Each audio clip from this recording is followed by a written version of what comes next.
അപ്പോൾ ബറോസ് സിനിമ കണ്ടു, സൂപ്പറാണ്. ഇത് കുട്ടികളെല്ലാം കാണേണ്ട സിനിമയാണ് ബറോസ്.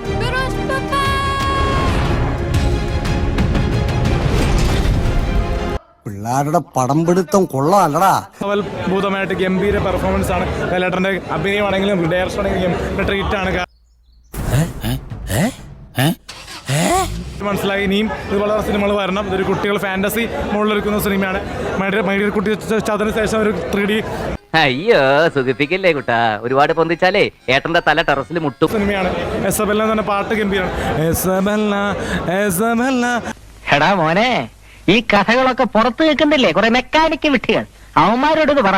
ഡൈജസ്റ്റ് ആവത്തില്ല. എല്ലാവർക്കും ഉള്ളൊരു കപ്പ് ഓഫ് ടീ അല്ല എങ്കിൽ പോലും മോഹൻലാൽ തന്റെ ഫസ്റ്റ് ഡയറക്ഷൻ വളരെ ഭംഗിയായിട്ട് ചെയ്തു എന്ന് തന്നെ പറയാം. കണ്ണീര് തുടച്ചിട്ട് പറ, കുറച്ചുകൂടി വിശ്വസിക്കാൻ തോന്നുന്നു. ജോസിന് എന്തോ ഐഡിയ പറയാണ്ട്. എന്താ ജോസേ?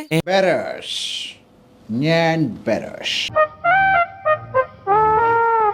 ഈ സിനിമ കണ്ടു കഴിഞ്ഞപ്പോഴേ എനിക്ക് പേഴ്സണലി ഭയങ്കര അസഹനീയമായിരുന്നു. ഉറപ്പിക്കലെന്ന് വെച്ച് കഴിഞ്ഞാൽ അയ്യോ, എനിക്കൊന്നും കേൾക്കാൻ വേണ്ട, പറയാൻ വേണ്ട, മതിയേ മതിയേ. പടം എനിക്ക് ഇഷ്ടപ്പെട്ടില്ല.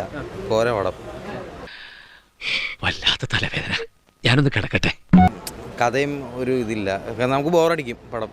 പോരാ പോരാ. അപ്പച്ചി കേട്ടില്ലയോ അവൻ പറയുന്നത്? നീ അവനെ കൊണ്ട് പറയിപ്പിച്ചല്ലയോ? ഓവറോൾ പടം ഇവിടെ എത്തിയില്ല. ഒരു നമുക്ക് കുറച്ച് ബോറടിക്കും. കാര്യങ്ങളൊക്കെ കൈവിട്ട് പോയല്ലോ തിരുവട്ടമാ. ഞാൻ തിരുവനന്തപുരത്തേക്കൊന്ന് വിളിച്ചാലോ? നീ പോയി വിളിച്ചോടാ. കുറച്ച് ലാഗ് ഉണ്ടായിരുന്നു, അത്രയ്ക്ക് ഓക്കെ ആയിരുന്നില്ല. Okay, thank you. No comments. എന്തൊക്കെ മേളമായിരുന്നു, പാട്ട്, ഡാൻസ്, കൂത്ത്. ചേച്ചി പടം എങ്ങനെയുണ്ട്? എനിക്ക് ഇഷ്ടപ്പെട്ടില്ല, ഒട്ടും മലയാളികൾക്ക് ദഹിക്കില്ല. എനിക്ക് അപ്പോഴേ തോന്നി കുട്ടികൾക്ക് മാത്രമല്ല, വലിയ ആൾക്കാരിലെ കുട്ടികൾക്കും ഫോക്കസ് ചെയ്തിട്ടാണ് ഈ സിനിമ ചെയ്തിരിക്കുന്നത്.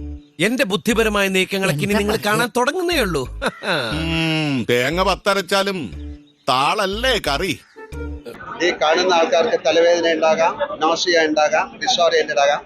എന്റെ പൊന്നോ വേണ്ട. എന്താടാ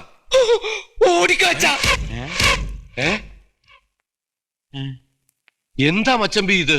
അതും പൊളിഞ്ഞു. അത് എന്നെ സംഭവിച്ചത്.